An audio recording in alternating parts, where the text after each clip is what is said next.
So Calimesa, for those that don't know, has a mobile home rent stabilization ordinance in place. As I mentioned earlier, that's one of the things that you oversee. And so, can you give a quick overview of what that ordinance does and why it's important for mobile home residents? Okay. Well, I'll say our ordinance we have has been in effect since about 1992.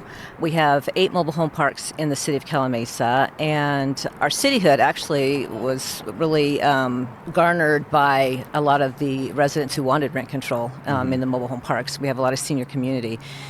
But the ordinance went into effect in 1992, has been changed some in the last years. 2011, we did an update.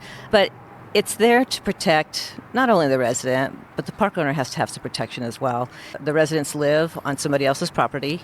They may own their coach, but they live on somebody else's land and property. And so, they have to remember that he has rights too. So the ordinance tries to be very fair on both sides. And I think our ordinance does that. If you ask probably each side, they might not think so, but I believe our ordinance does do that. But it's there to protect from, rent gouges from the park owners to the residents. So there are processes that have to be followed. The park owner is allowed to increase the rent of his spaces once every 12 months. And the residents, usually it's depending on the CPI, depends on, how much their increase is going to be. But for the most part, I think that's fair to the residents. But if he wants to increase in the other way, he has to come to the city with an application, such as a fair return or a capital improvement, any capital improvements done in the park.